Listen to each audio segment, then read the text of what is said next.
Well, One Piece chapter 782, and well, what can we say? Uh, Still all the same old stuff, even though I think I like this chapter better than last week. I don't know, maybe I will rate it a little higher. What can I say? First, let's begin of the fact that once again Treble confuses me with the haki, as Donflamingo and Luffy finally clash for real. Treble says that's the Conqueror's haki, once again putting me in a question. What is that black haki? Are you telling me that black haki has something to do with Conqueror's haki? Speaking logically, that should not be the case, but at the same time, every time black haki has clashed, this created this shockwave that people call the Conquerors, not the Buzo. But it is Buzo after all. Luffy says Buzo hardening, but I just don't know how the Conquerors can match with the Buzo when they do the black. But they'll never get an explanation of what that is. But that's not important. What's important is we once again see a flashback. Although this time it's only a little bit more useful. It's a short flashback on how Donflamingo met Pika, Treble, Vergo, and Diamante. I know for a fact that Diamante and Treble were pretty old when... older than Donflamingo when they met him, but still, they almost look exactly the same as they do now. Only Treble was kinda like,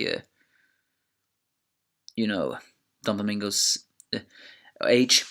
And the thing is, those four have been, friends for a very, very long time. Almost like they were the original family. This making us... And it's clear here that it's always been clear that the highest executives are the most mad of people compared to the Donflamingo pirates, but this actually confirms it.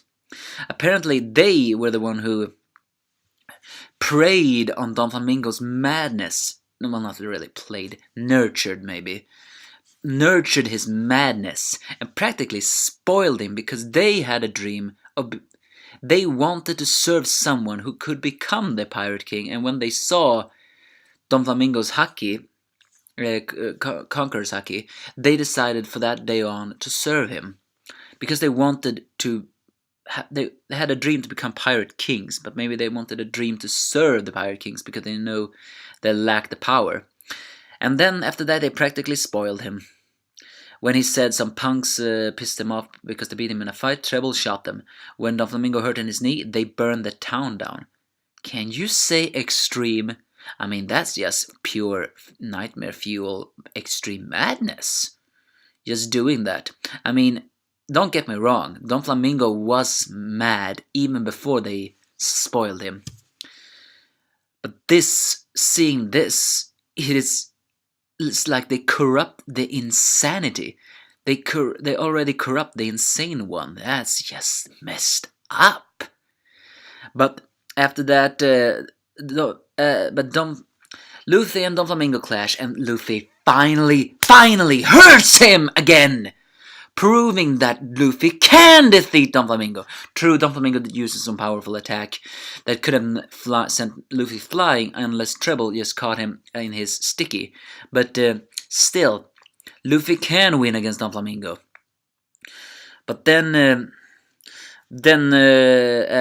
as Treble begins to rant about all this stuff, Law still decides to flip people off. And he just begins to taunt Treble, saying that you're nothing more than a puppet who served him.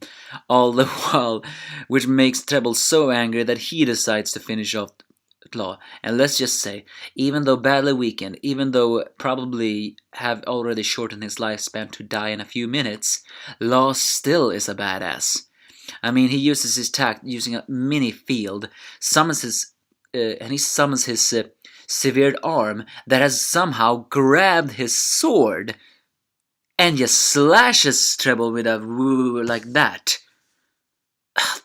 That was badass. I mean, Law never stops being defiant, even though he is crying for the fact that he cannot defeat Donflamingo. The very fact that he's saying that I also am a captain of a crew. If I leave them to Straw Hats, how can I face them? That's actually also heartwarming, but it's really... shows that even though Law cannot win against any of them, he's still so defiant. It's awesome. But as I said before, he do not kill Treble, because Treble somehow managed to evade the attack, revealing that under that coat of mucus is actually a skinny and incredibly frail man. Well, frail I don't know, he was powerful enough to grab a ship and throw it to it, but he's incredibly skinny and frail looking. And then everybody begins to look at the king's palace and a sense of uneasiness. As Treble flip, he lights a fire and everything blows. That's basically the end of this chapter. So everyone was looking at the tower with an uneasiness. That means something is gonna happen. Someone is gonna die. If not next week, at least in 3 weeks. Well, I read something that there will probably be no chapters next week or so. Is there some kind of occasion for that? Or someone else said that there will be an occasion in 2 weeks. I say, release a chapter next week, then go on a break. But I'm not the judge of that. You tell me, if anything, about that. So what do you think that uneasiness is? Is Sabo gonna die? Is Law gonna die? And why did I just include Sabo? Well, Treble just did fire. If you think about it, this is Sabo's time to shine in and absorb all the fire. There was someone who did a fake picture saying that Sabo sacrificed himself to save Luffy from Donflamingo, a fake one, April one. I did not laugh at that, mind you. So what's gonna happen now? You give me your thoughts if you have any.